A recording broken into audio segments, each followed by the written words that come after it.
Tonight's speaker, Mr. Alen Darbe, is a docent with the Yankee Air Museum, is going to speak tonight about the Women's Air Force Service Pilots, or WASP. This was a civilian women pilots organization whose members were United States Federal Civil Service employees. Formed in August 1943, members of WASP became trained pilots who tested aircraft, ferried aircraft, and trained other pilots.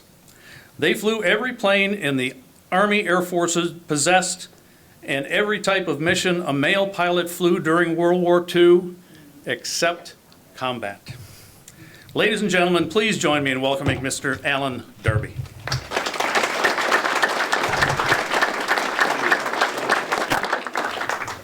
You know, when I signed up for this, I didn't realize it'd be in person, and now I got to look at everybody's faces out there. It's like, okay, what are they thinking? So, but anyway, like you said, I'm a docent here. I've been here 2.5, 3 years, something like that. I had to look at Willie because basically he's in charge of us. So anyway, it's quite a thing to be here because this is where I learned about who the WASP were to begin with. I mean, I really didn't know, and I was quite a World War II buff and everything, and I saw Marie Mountain Clark's exhibit out there, and it said, okay, I need to know a little bit more, and the more I found out, the more interested I became, and so I actually asked Megan if she'd like me to talk about it, and next thing you know, I'm here. So anyway, but am I too loud? I'm too quiet? That's good, because I'm shaking like a leaf. Anyway, it's the WASP motto. We live in the wind and sand, and our eyes are on the stars. They were an impressive group of ladies, and hopefully tonight I'll be able to pass on how impressive they were. But I want to start with a story that kind of actually goes back before the WASP. And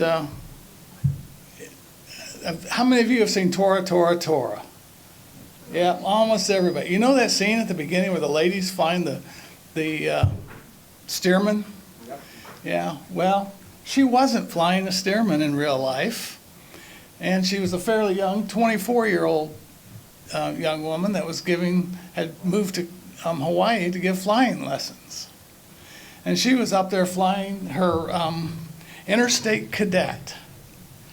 It was a tiny single-engine train. As they started coming back to the airfield, a glint of a plane off the distance caught her attention. And it seemed to be headed right at them and fast. And as we know now, it was one of the Japanese Zeros that were defending the bomber groups. So she grabbed a stick and climbed furiously, passing so close to the plane that the little cadet's window shook. Looking down, she saw a Japanese fighter. Off to the west, she saw something detach from the airplane and come glistening down. She later recalled that her heart turned over convulsively when the bomb exploded in the middle of the harbor. Fort and her student landed at the airport and ran to the terminal as a warplane strafed the runway. Flight interrupted by Japanese attack on Pearl Harbor, she later noted in her logbook. And so, anyway,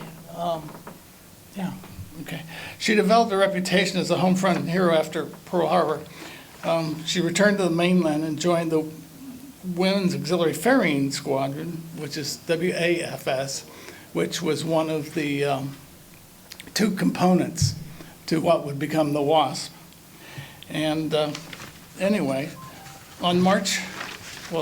she was stationed with the 6th Ferrying Group base at Long Beach, California, and she became the first WASP fatality. On March 21st, 1943, while flying a formation en route from Long Beach to Love Field in Dallas, the left wing of her BT-13, the plane on the bottom there, was struck by the landing gear of Flight Officer Frank Stam's plane. He'd been flying too close to Fort's plane, approaching her and then pulling back. One of the things that I'll point out later is WASP pilots were not taught formation flying. Okay? On one of the close passes, the collision took place, breaking off the tip of her wing and 6 feet of her leading edge. He was able to control his plane, but she went into an irreversible dive and crashed. At the time, she was one of the most accomplished pilots of Wasp, and she crashed before she could bail out. And she was the first woman pilot to die in active service. So, okay. Oh, there it is. Keep things at hand. Anyway, a question I've been asked is, what happened to the pilot that hit her? His name is Frank Stam, and the answer is nothing. Because they were so short of pilots, they had to overlook the incident. And anyway, but he was killed actually in combat 2 years later. So anyway, one of the things that I found amazing was this little lady in the center there. She's Fifinella. And she is a Walt Disney creation, and that's something a lot of you I'm sure know. Walt Disney created a lot of I'm trying to think of the word I'm looking for, logos, if you will, for different things. The Flying Tiger on the side of the P-40s in China, that was a Walt Disney creation. I don't know if he himself did it, but you know, he had him do it. But Fifinella is a gremlin, and she came from the guy that brought you Charlie and the Chocolate Factory. Raoul, I can't quite remember his name, but anyway. Yeah, thank you, Mr. Dahl. Anyway, and later on he gave you the great movie with Johnny Depp, Charlie and the Chocolate Factory, which some people prefer to the older version with Gene Wilder, Willy Wonka and the Chocolate Factory. The two wings that you see up there were special objects of pride for the pilots. The one on the left is the Wasp wings.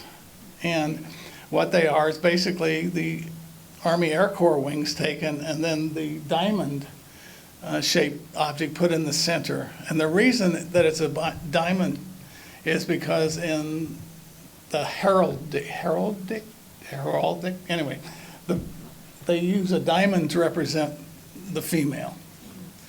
And so, you know, those are female wings. The one on the other side is the Air Corps Ferrying Corps, which those are the ones that were underneath the WAFS.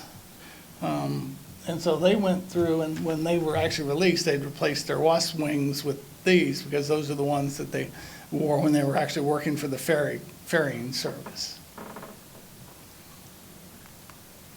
Okay, let's see if we can make this work. I have a little 6-minute video, and we'll see how this works. This is done in 1943 by the Army Navy, or the Army Signal Corps.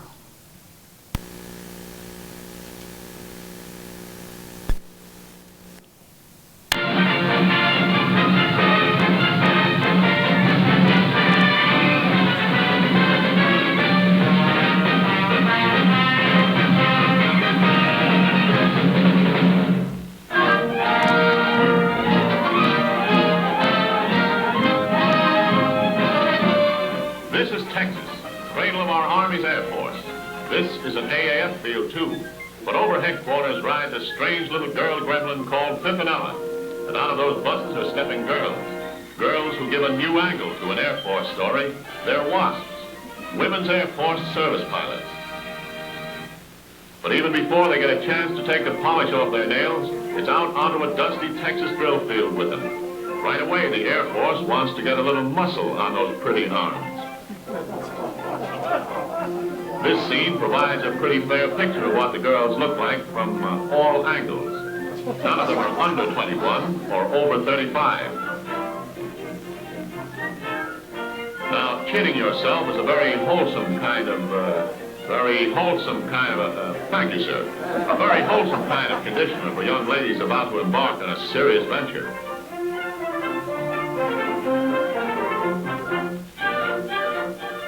It doesn't make much difference how they get you up. 6 a.m. at Avenger Field is no more pleasant or exciting than anywhere else. It's merely the beginning of another non-ladylike day of grind and GI study, which won't end until long after the Texas sun has set. Very simply and seriously, the Wasps, girls like Mary Abbott, maybe a little younger, maybe older, are willing to plow into as rugged a 6-month stretch as anything handed to women in the whole war effort. Map reading and physics, navigation and code, with strict AAF exams in each, too. For men, it would be tough. It's tough for girls, too.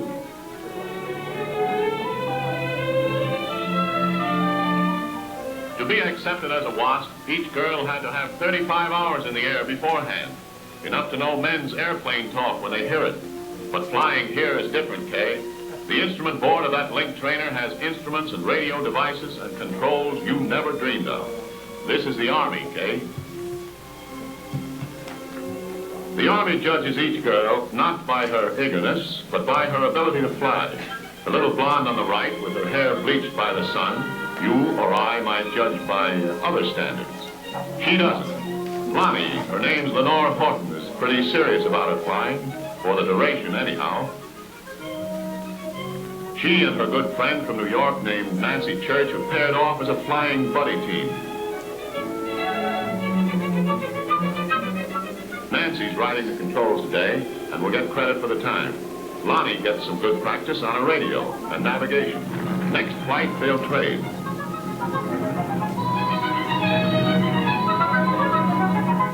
There they go, Lonnie and Nancy, the two of them. Two girls of a large and important sorority, all of them just as determined to be good flyers, just as sincere, maybe just as pretty. Someday, not so far away, in a month or so, this trainer will be a P-47 or P-38, being ferried from factory to field, from one field to another, with Lonnie or Nancy or Jean or Peggy or Barbara at the stake.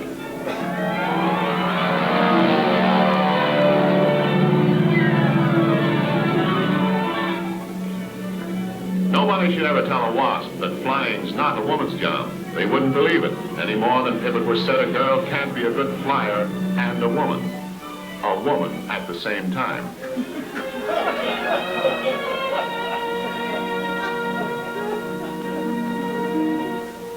Yes, they talk Army talk, and they wear GI clothes, but a very small, we'll call it a change of clothing, can remind her, among others, that she's still the softer, fairer sex, worried to death she's going to get her hair wet.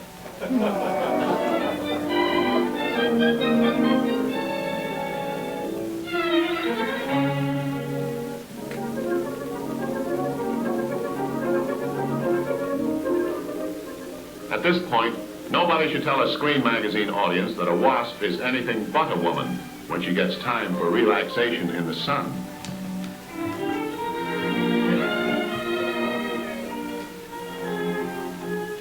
Six months in the sunshine and in the skies can come to an end pretty quickly at a venture field. But to Lonnie and Nancy and the rest of the class, graduation day means that they've grown up. They're Army flyers.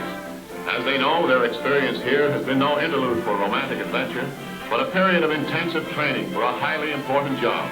At the moment, there's a bill in Congress to bring them into the Air Force. It makes no difference, for as they go up to receive their wings from the top woman pilot of them all, the founder of the WASPs, Miss Jacqueline Cochran, each WASP, like other women in other services, has achieved no little thing. She's gone into a man's world because the men needed her, gone through a tough ordeal as just a girl, and come out a girl pilot with the U.S. Army Air Force.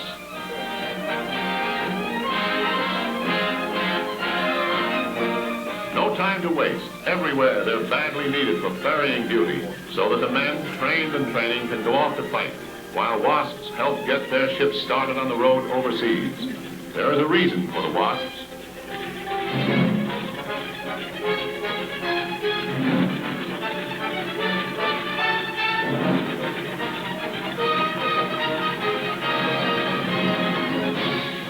So long, ladies. Go to it.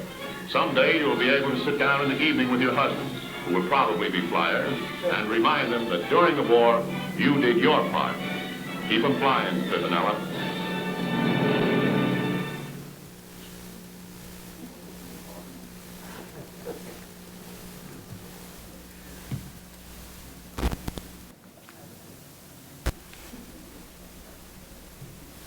Well, as it mentioned, Jackie Cochran was one of the first ones to propose that women could fly, and for the military in the U.S. They were trying to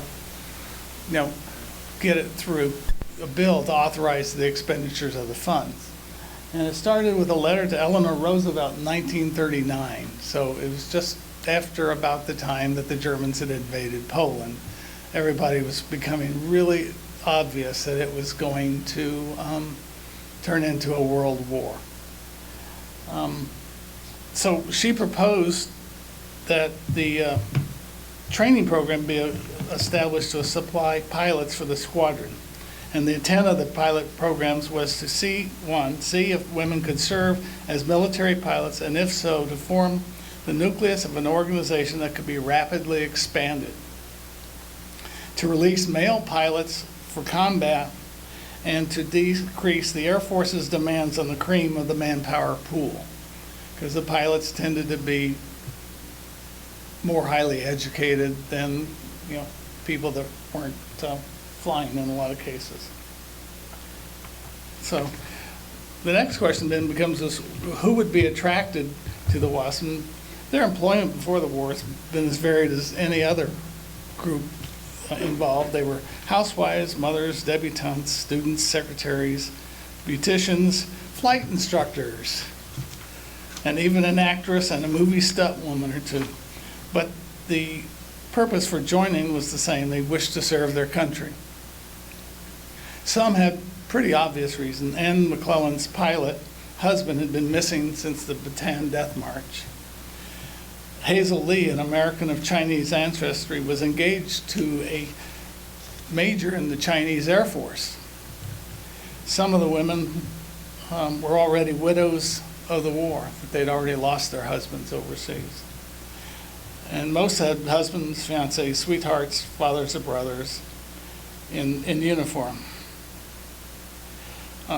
There was an often quoted thing, and it's still used for some jobs today, that the reason that they took it on also was to meet men. So I'm not sure it did. The movie kind of gives you the impression. In 1940, Nancy Love, and her husband was actually in charge of a unit stationed in the U.S., and he suggested that she write to Colonel Robert Olds about using existing women pilots as ferry pilots. And that's, the difference in the wings kind of leads to that. But one interesting thing is Colonel Olds, who later became General Olds, his son is Robin Olds, who is a Air Force legend, if you will. He took a group of F-4s over North Vietnam to shoot down MiGs, and he was one of the reasons, like the F-4 we have out here has the gun pod logo sitting on the side of it, because they put gun pods underneath it. Anyway, an amazing man. But the next big step was when General Arnold asked Jackie Cochran to go to England and see what they were doing. And then she actually became, at that point, the first woman to fly a military aircraft across the Atlantic. She was quite a lady. Kind of an aside, she actually ran a cosmetics company. And her husband suggested that she might find it easier to get around and not have to wait on trains or buses, to actually go out there and learn to fly, and she could then control her own schedule. And she did. She liked it so much that she took up air racing. And in 1938, I believe she won the Los Angeles to Cleveland Bendix race. And she was the first woman to actually win that race. And she was flying what would later become the P-47. It was the equivalent of a P-36 or something. I forget the exact number. But it was interesting. But this is the pool that they were looking to try to take advantage of. In 1941, there were 2,773 licensed women pilots. There was 150 that had over 200 flight hours and 150 that had commercial ratings, which are probably the same group looking at them. But those 150 were sent questionnaires asking, would you be interested in ferrying aircraft around the country? And these are already women who have dedicated, in a large part, their need to fly. And so 130 of them actually responded to that interest in the program.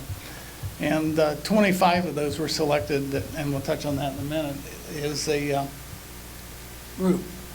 But in Europe, Jackie recruited 25 American women to go over and work with the British in the British Air Transport Authority, or the ATA.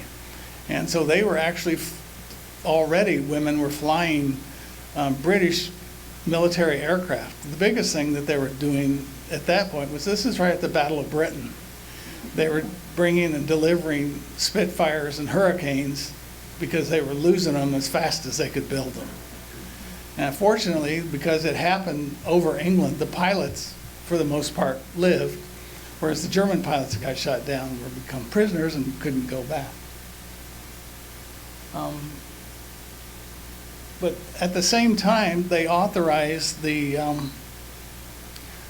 Women's Auxiliary for the Navy, called WAVES, and which stands for Women Accepted for Voluntary Emergency Services. So you come up with the word you want, and then you got to make up the phrase to fit it. As compared to the Army that just went with the Women's Army Auxiliary Corps. So anyway, but in July in 1942, this is when the Army Air Transport Command said, well, let's at least see if we can get men flying these airplanes around. And so they were the ones that came in initially before they brought the women in, and they were being taught how to fly military aircraft and deliver those military aircraft to the bases they were needed. At the time, it was primarily limited to trainers. The first ones that came out were trainers, and that they were moving from the manufacturer to the base where they were needed. In September, Nancy Love was given permission to start bringing women in. And these are the women that had to have at least, 200 hours. They had to have, 500 hours. They had to have a 200 horsepower rating. Back then, one of the ratings on your pilot's license was the horsepower of the engines that they had. And so these were, and then they also had to be between 21, 35. They had to be at least 5 foot, 64 inches. So anyway, 5'4", thank you. And they started setting them up in Delaware, and that's where they would go through the orientation and training. And the picture there is Nancy Love greeting the first 4 or 4 women that would then be trained in flying the military aircraft. And the lady on the extreme left looking at it, that's Nancy Love. The lady standing next to her is Cornelia Fort. So she was one of the very first ones to go in. It's like, if the picture has anything to do with it, she was member number 1. So anyway, about the same time, Jackie Cochran got permission to start putting together the training program for women. This is a much more formal program, because this was taking women that didn't have nearly as many hours or have the rating. So they were going to be trained almost from the ground up, going out. And they're going to be started in Houston, Texas. And it was going to be the Women's Flying Training Detachment. and they referred to them as wolf-teds. So, what can I say? Anyway, like I said, in November, class 43 W1 started in November of 42 in Houston, Texas. And that was the beginning of it. At the same time, and I put it up there as an interesting note, the Navy needed help patrolling our coasts. And so they actually started using the Civil Air Patrol to help patrol them. Now, they were using private planes. They weren't using military aircraft. So it was pretty risky for them to go out there and try to find the German submarines. Okay. In 1943, this is when, and I'll just call them the Wolf Teddies, moved from Houston to Sweetwater, Texas. And the picture that you see if I make this work, here that's the actual gate. This is in the middle of Texas, so they weren't overly excessively security conscious.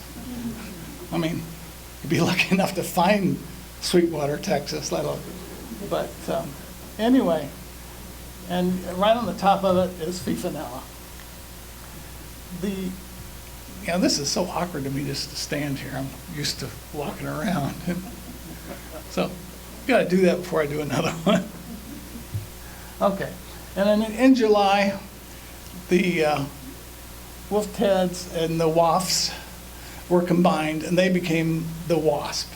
And Jackie Cochran was put in charge of it, and in charge of the whole program, and her concentration was on the training in Texas. And Nancy Love's job was to manage all the pilots, women pilots that were going to be involved in moving the aircraft around, the ferry operation. Okay, 1944. This was the great year and the bad year for the Wasps.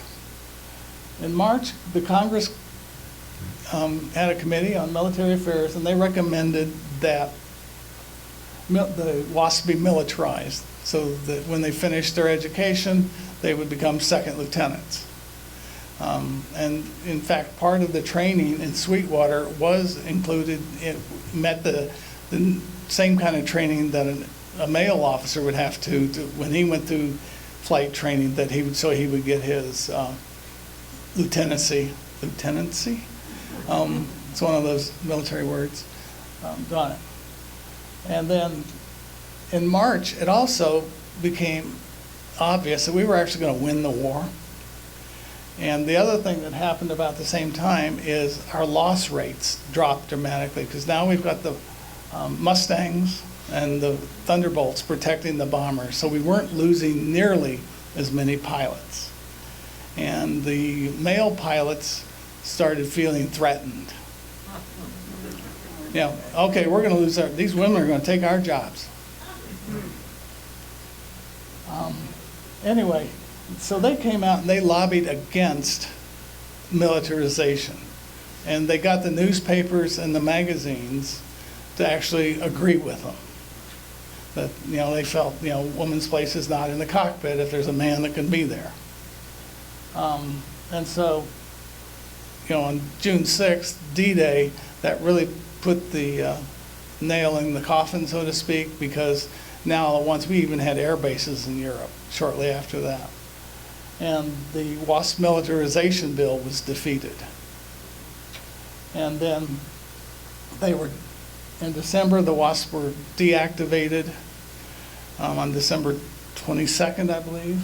And then the last training class completed was the 44 W10 class, and that was like 2 weeks before the WASP were disbanded. So those ladies completed their training and then went home. In 1948, the Women's Armed Services Integration Act made women a permanent regular members of the military. This is where women were basically allowed to join the military and do any job except combat and fly. Okay, and then July, the Air Force actually started accepting them, but it was for ground duty only, non-combat. In 1949, the Air Force stepped up and offered the WASP pilots commissions. So they would be made lieutenants in the Air Force. 155 members of the WASP actually accepted Air Force commissions, and 25 of them became career officers. Now we jump all the way to 1976. I'm taking to the history of the whole WASP thing here. Under President Ford, women were allowed to go to the military academies. So that was West Point, Annapolis, and Colorado Springs. And at the same time, they were authorized to learn for non-combat flying. So they started going through flight school and learning how to fly the things. And the former WASP also said, you know, this isn't enough. We feel that you need to give us veterans benefits and demand the militarization, you know, after the fact. Now, personal note on this one, I was in Germany when this happened, and while I was there, we had a cargo plane come in, and it was the first woman pilot. And she was there when she landed, and she happened to be walking down next to the highway. As I was leaving the base to go to my friend's house, and I started walking, I said, you know, no place to just walk. So I said, you need a lift? And she said, sure. I'm just going into the little village here, Soren. And I says, you know, she was not wearing her flight gear. And I said, you know, what are you doing here? And she says, oh, I flew in on the C-141. And I said, oh, really? And I said, yeah, I'm one of the first pilots to just graduate. So I said, oh, that's great. I mean, well, glad to meet you. I'm a sergeant.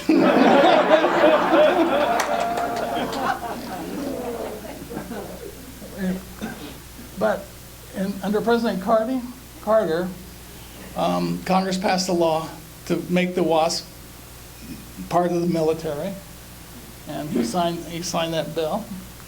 And in '79, the Air Force, on the basis of that bill, would be considered, the WASP service period would be considered as active military service.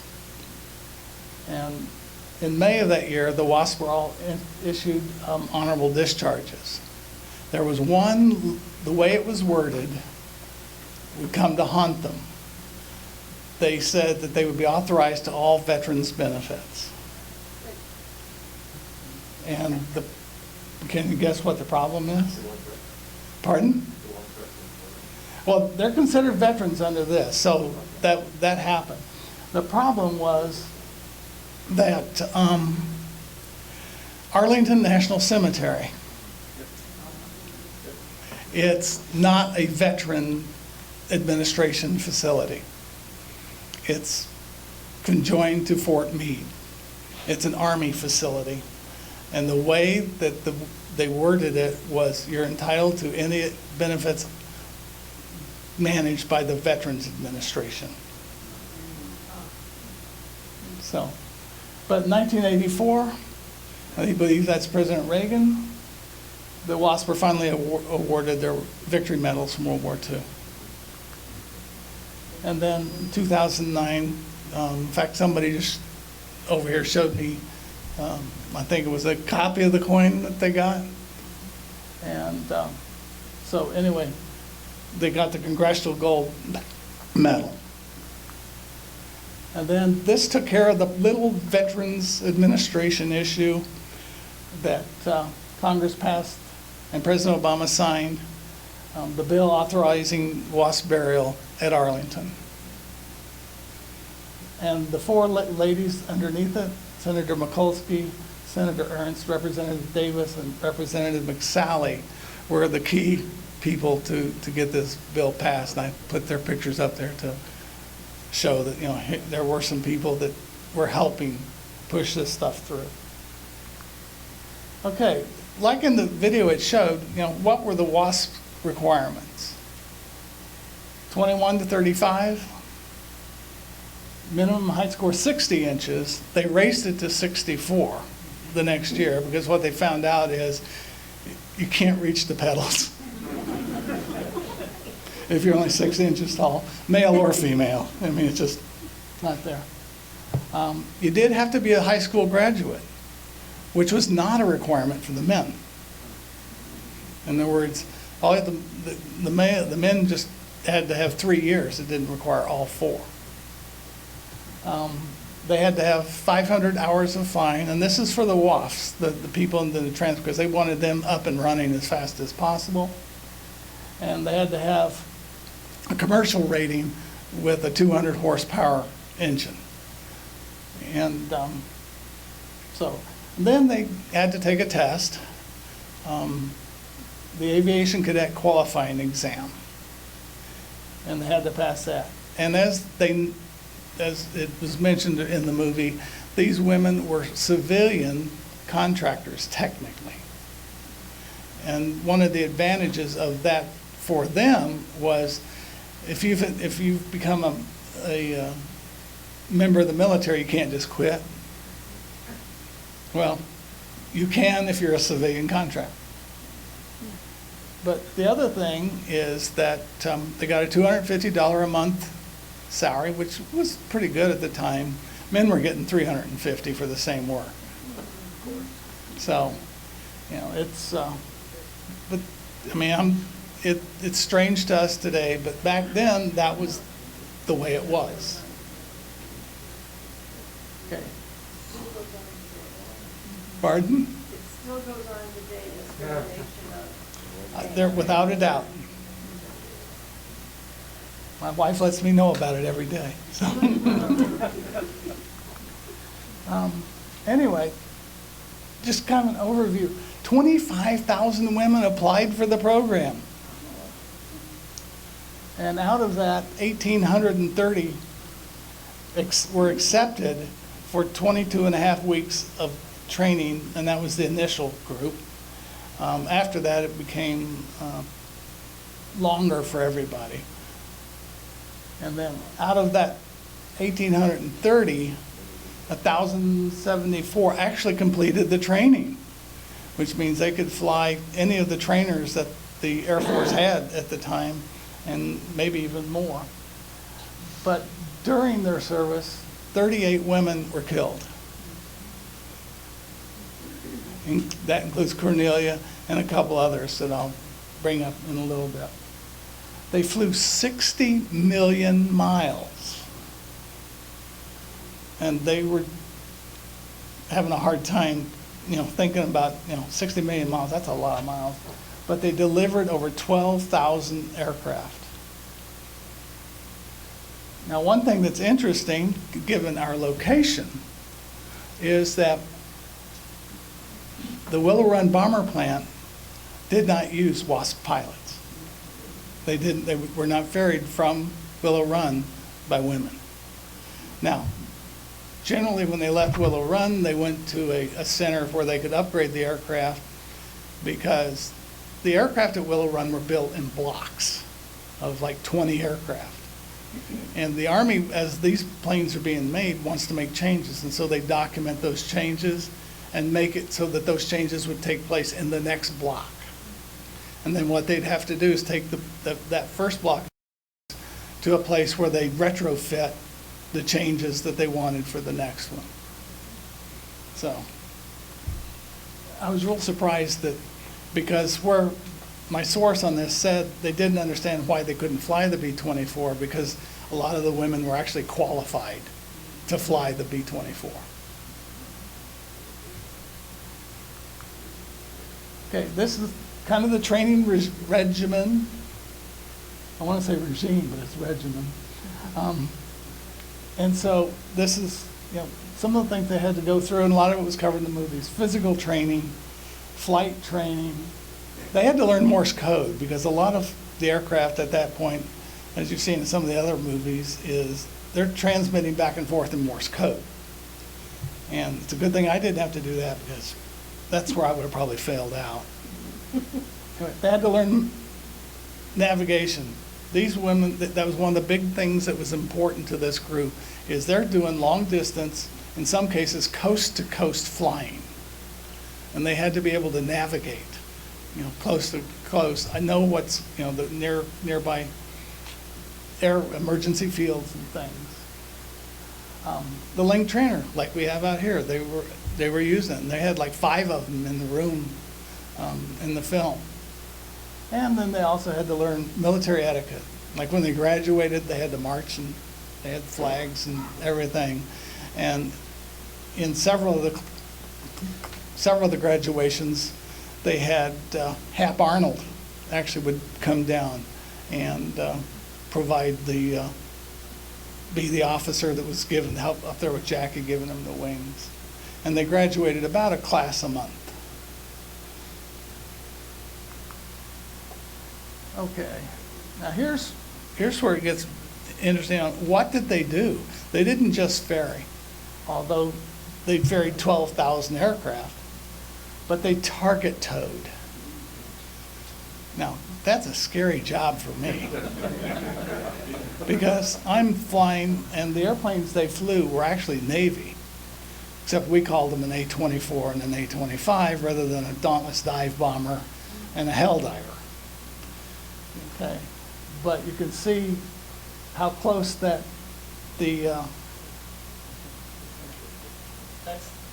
what they're aiming at. And several times they come back with holes in their airplanes. And the guys on the ground say, well, weren't we supposed to shoot at the airplane?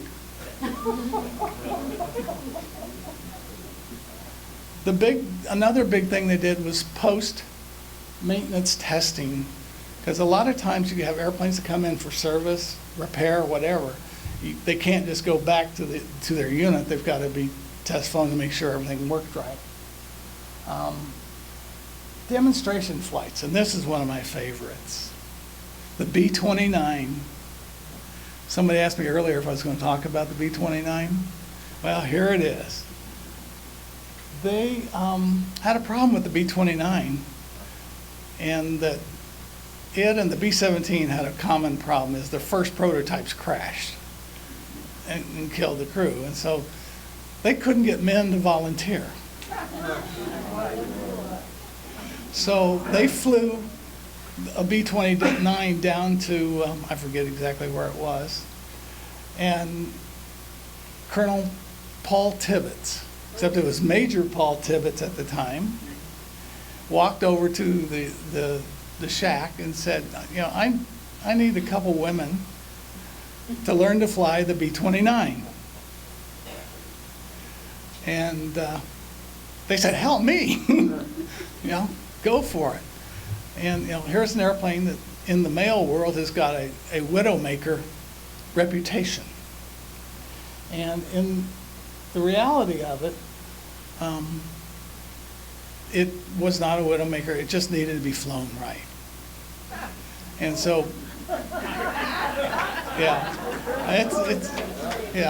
well, there's more to that story too. Anyway, this is the B-29. That's actually Major Tibbets at the time. These are the two ladies, and I've got their names written down somewhere.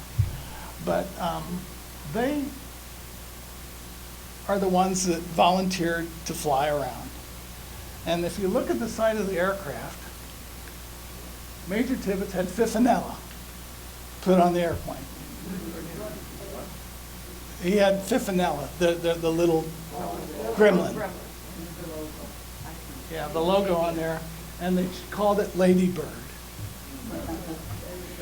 And he started flying all around the country. And they ran into the same impact everywhere they landed.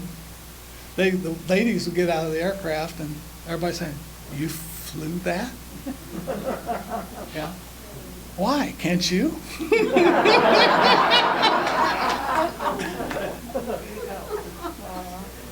But that went on for quite a while, and then all at once, the queues were full of men volunteering to fly the B-29. But after a couple months of flying the B-29, one of the generals, and I'm not going to embarrass the guy, even though he's been dead for 50 years, told Major Tibbetts, get those women off my airplane. So, and then the other thing they did was they did a lot of cargo and personnel flights. So they're flying the C-47 all over the place. And a lot of times they would go in, pick up stuff they have to fly it over, or they would take people home, all sorts of different things. Anyway, some of the aircraft they flew, and I have tried to put together the comprehensive list, but there's probably a couple that I missed. So they're pretty much in numeric order. The P-38, and on the, where's the back? Over here on this side, these are actual pictures of women in those aircraft. And the P-39. Now the P-39 is another Widowmaker. And what happened was the women went through qualification on the P-39, didn't have an issue at all. What they found out is when you gave the women the instructions that this is how you want to do it, that's what they did. The men tended to say, well, I don't need to do that. So anyway, the next one is the P-40, and that's Jackie Cochran. So she put up.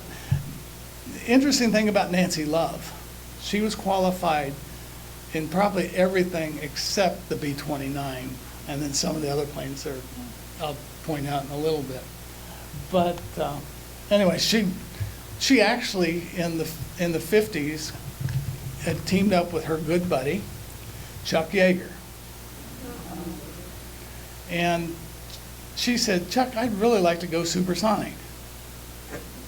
And so Chuck went to the Air Force and said, hey, I think we can do this. And they said, I don't think so. So Chuck calls his friends in the Canadian Air Force and says, can we borrow one of your airplanes to break this sound barrier? And they said, well, hell yes. So they flew a Canadian F-86 down, and Jackie Cochran actually broke the sound barrier in a Canadian built or managed F-86. Well, after she did that, all at once everybody wants to let Jackie fly their planes. A few years later, Jackie had gone through and done a lot of flying in the T-38 Talon, which was a trainer, which is a great airplane. I was stationed in Mississippi, and that's what we had. And they're like the sexiest airplane ever. Anyway, she did that, and then she says, we need to go for Mach 2. So the Air Force loaned her an F-104, the Starfighter, missile with a man in it. Well, in this case, a missile with a woman in it. And she broke Mach 2. Anyway, here we have the P-47. P-47 was another hard-to-fly airplane. And I say this because that's what it says on paper. I've never flown one. But anyway, they were having, again, it was a hard plane to fly. It took a lot of work. But the Wasps, again, they follow the rules, play by the guidelines, and they fly. And it got to the point where at the New Jersey factory, the manager actually told the Army Air Corps that he only wanted Wasp pilots because he knew that the planes would get there on time. Yeah, because when they leave there, they're supposed to be at the other end at a certain time. And almost without fail, the women pilots did it. The men, they get sidetracked. There's stories of them buzzing their girlfriend's house and stuff like that. But anyway, the next one is the P-51. Then this one is another little gem. It was the first jet. And the woman, Anne Baumgartner, got lucky enough to be stationed at Wright-Patterson. And that's where they were doing the initial testing on the P-59. And she was asked if she wanted to test it to see how it flew for her. And she said, heck yeah. So anyway, but then the P-63, it's a hyper version of the P-39, and it also had some of the same issues. Again, it's one of those things when you fly it the way it's designed to be flown, you don't have the problems because they weren't trying to go into combat with these things. They knew their job was to get it from point A to point B safely. Then here are some of the bombers that they flew. The A-20, the A-24, which is the Navy SBD. The A-25 was the SB-2C in the Navy. And then the A-26. The two in the middle, the A-24 and the A-25, they were the target towers. These were tired aircraft. I mean, they'd been turned over from the Navy, and they were, but the Wasp said, if the mechanic clears it to fly, we fly. And on one night, a woman that was flying a A-24 was a little low on the final approach, and this is at Camp Davis, North Carolina, and it has a lot of pine trees. She didn't see the pine tree. She hit the pine tree on final approach and crashed. The plane didn't immediately burst into flames. She had somebody in the back seat. That person got out. In her case, the write-up was that you could not unlatch the front canopy from inside the aircraft. And so she burned to death inside the aircraft. The A-26 was another one that was also known historically for being hard to fly. Again, you don't find records of any of that type of problem. The B-17, B-20, and here actually you have pictures of women working on the B-24. They're some of the repair depots, they're the maintenance flights, the test flights after they've been worked on. And then the B-25. I really like this thing's working out pretty good with it. Okay, the bomber is the B-26. Whoops, back up. Oop, wrong button. This young lady is Elizabeth Gardner, and that was like on the cover of Life magazine too. Yeah. One of the unwritten requirements was you had to look pretty to become a WASP.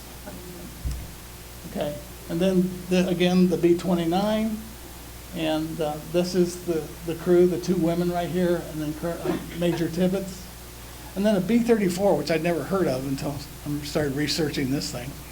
So they had it. And then the C-45, which is looks like a Beechcraft. Yeah, and so and then the C-47, and they would fly things all over. Okay, then this is just a list of trainers. These are all the trainers that they were either trained in or had to fly around. And then, oops, back up. Keep putting it on. This is the one that Cornelia Fort was flying, because they were transporting it to a bomber training base. And here you go. There's the one that they used in the movie, the PT-13, or it could be the 17, one or the other. But then this is where some of the ladies got some fun. They flew the Avro Lancaster 4-engine British bomber, and they also flew the de Havilland Mosquito, the Supermarine Spitfire, and the British had somehow got their hands on a Ju-88 from Germany, and they brought it over and let us play with it. And then the Canadian Nordine Norseman. And so far, the only real event of note that I have on the Norseman is that was the plane that was flying Glenn Miller across the English Channel when it went down. And they now believe that that pilot was flying under a group of bombers coming back, and in the middle of the channel, they drop their loads.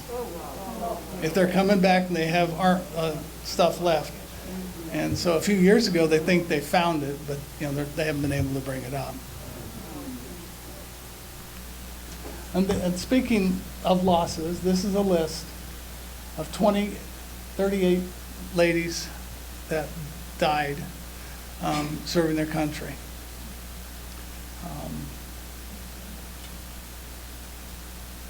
And Cornelia Fort's in alphabetical. There's Cornelia Fort.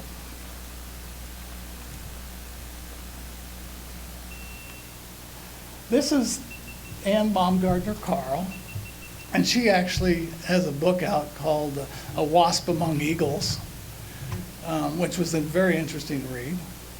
And she was the lady that flew the P-59, as well as a lot of the European planes that came over. She was one of the ones, because those were all flown out of Wright-Patterson down in Dayton.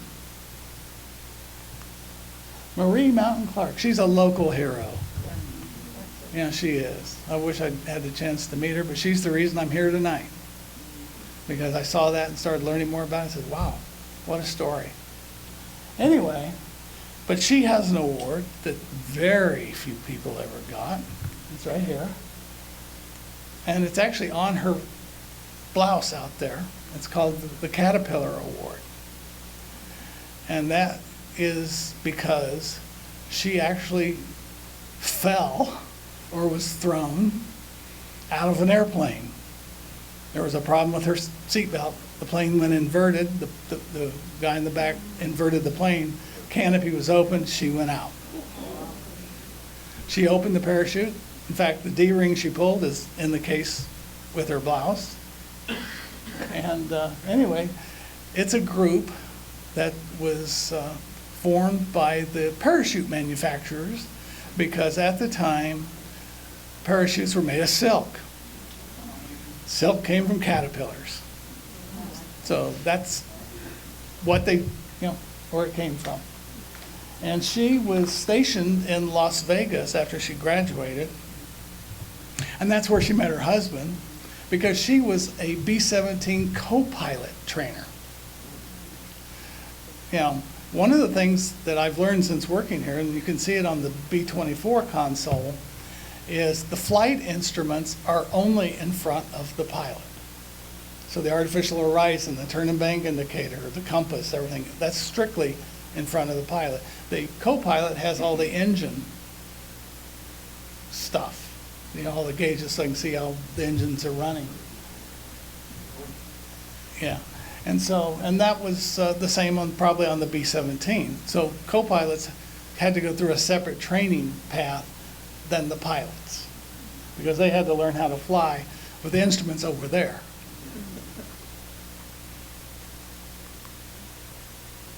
Oh, okay, I lost the picture. No, not there? Okay. Anyway, Gertrude Tompkins. Well, she's missing. She is the only MIA in the Wasp. She was ferrying a P-51 from California to the East Coast and never got there. And they have, they've checked out a couple of her stops, and she was right on target, but the plane just disappeared. And there's some rugged terrain that she had to go over and through, but to this day they have never found that aircraft, and there have been a lot of people that have tried to find it. So anyway, to kind of wrap it up, there's a couple things.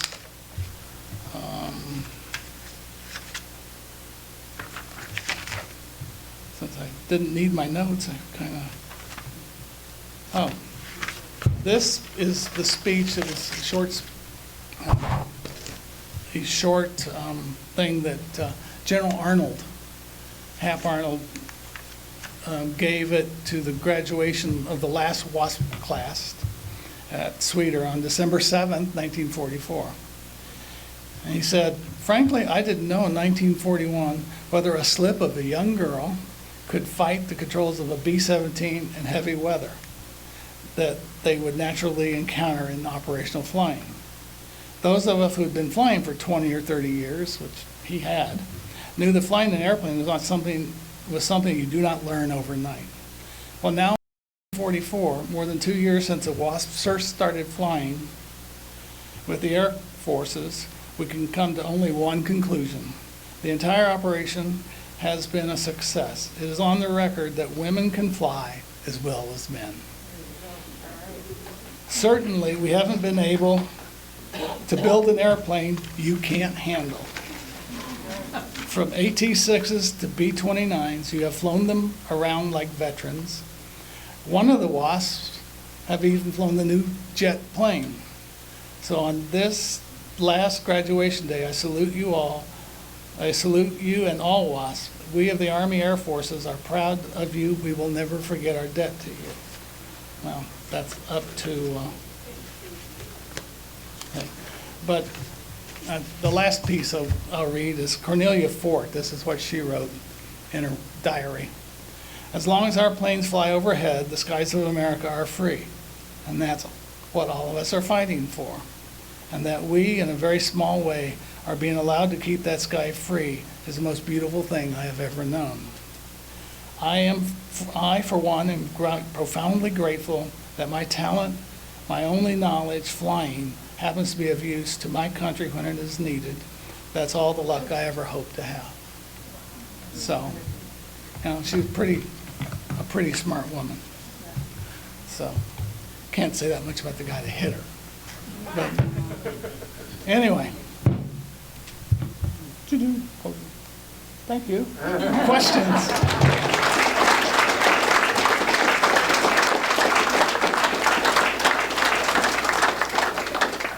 So, yes. Were there any restrictions about them being married? Not that I know of. Like I said, they had some other restrictions, like they had to be pretty. And yeah, but Jackie Cochran actually interviewed every one of the 1,800 women that were selected for the program. And she emphasized and felt that, the girls should have, beauty shop appointments at least every month. Yeah, I don't know who's going to pay for them, but, and yeah. And then the other thing is, she said, you never appear in public looking less than your best. And so, the other thing about Ann Baumgartner, and I wish I'd thought about this earlier, she was at, like I said, Wright-Patterson. They developed a lot of things at Wright-Patterson. And one of the guys that was in the engineering development area said, men peeing on a plane is not a problem. Women peeing on a plane is a problem.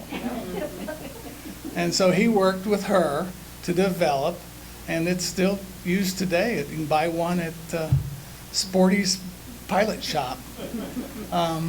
That was designed in World War II with Ann Baumgartner. And she was involved in a lot of the things like uniforms and flight gear and stuff that would be suitable for women because she happened to be in the right spot at the right time. Yes, ma'am. Are any of the women still living, do you know? The last, I don't know how many. I know that the last count I heard was from like 4 years ago, and it was like 113. Right. Less than 100. Oh, it's less than 100. I'll take your word for it, because I don't know. So, yes? It wasn't surprising that the video you showed basically had all white women. That's basically what all of our videos were before. Did we have any black women? No. We had 2 Chinese women, and we had 1 Native American. And one of the Chinese women's name is on the list of people killed. Were they not allowed, or no interest, or no availability? Oh, there was interest. In fact, if you look at the Tuskegee Airmen exhibit out here, there's a woman who actually went through kind of the same training as the Tuskegee Airmen. And one of the first pilots, again, can't remember her name when I want to, was like one of the first women licensed pilots in the U.S. was black. But she actually had to go to France to get her license. So they were not accepted. They were not accepted. Several tried, and what Jackie said, frankly, was that I'm fighting the battle for women. I can't afford to take that battle on too. Yeah, I mean, there was never any doubt that they could do the job. It was just a sad situation, at the time. Initially, when the women lost their lives, all of the WASP had to pool their money together Yes. to send the body home, because at that time, the military was not recognized. Right. Yeah, they didn't get a flag, they didn't get a coffin, they didn't get a burial site. Yeah. They did that retroactively, but finally, Yeah, I think the families were all given flags, but again, I can't quote you a reference on it. I just know that it was a tough situation for them. And they, like she said, they actually had to pool the money on the Wasp to send the body home. Yeah. So, I guess you're up. Alen Darbe, ladies and gentlemen. Thank you.